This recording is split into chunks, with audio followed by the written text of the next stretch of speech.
ជាស្នេហាតែមិនហ៊ានទទួលអំបានស្រឡាញ់នួនអស់ហើយយ៉ាងពេលបីឆ្នាំមិនដែលបោះបង់ចិត្តតួអូនរន់ចាំបួតហើយ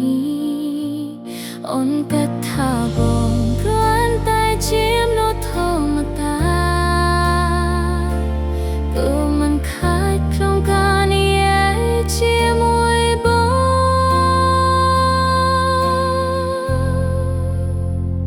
តែថ្ងៃមួយអូនតាមដឹងបងជាកូនអ្នកមានន័យ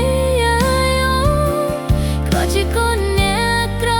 ដែលរស់ដោយបើគង់ឡើងហើយនៅវ័យស្មើកើចូលស្រឡាញ់អូនទៅសូមពុំចាំអូនទៀតអីអូនខ្លាចស្នេហ៍មួយនេះនឹងធ្វើឲ្យបងពិបាកចិត្តអូនក៏ស្រឡាញ់បងដែរតែអូនមិនហ៊ាននិយាយព្រោះចន្លោះរវាងយើងធំពេកសម្រាប់បេះដូងអូនបើមានថ្ងៃណាបងជួបមនុស្សហៅអជាងអូនសូមភ្លេចក្មេងស្រីក្រីក្រណាត់នេះដែលស្រឡាញ់បងក្នុងភាពស្ងៀមស្ងាត់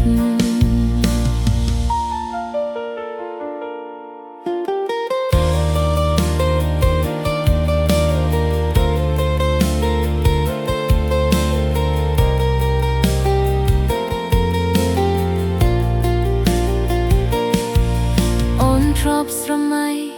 ចង់ដើរក្បែរបងមិនដងតែសុបិនមួយនោះគ្រាន់តែជាសុបិនប៉ុណ្ណោះនួនដូចអូនគ្មានអ្វីអាចឆ្លើយបងក្រៅពីក្តីស្រឡាញ់តែមិនហ៊ានបងហាញ់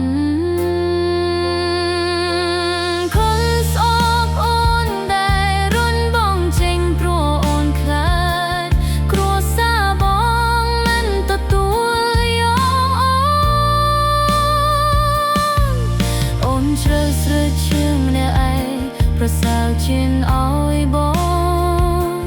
ក្រាន់ជើសារវាងស្នេហានិងគ្រួសារឈប់ស្រឡាញ់អូនតែទោះដឹងថាអូនកំពុងយំពីដើមនិយាយមិនមែនចេញពីបេះដូងទេបើស្នេហាពិតអាចឆ្លងផុតវាសនា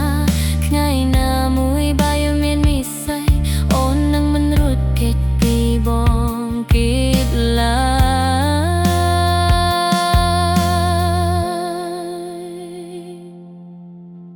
តែថ្ងៃនេះសូមឲ្យអូនខ្លាចជាការចងចាំដ៏ស្រស់ស្អាត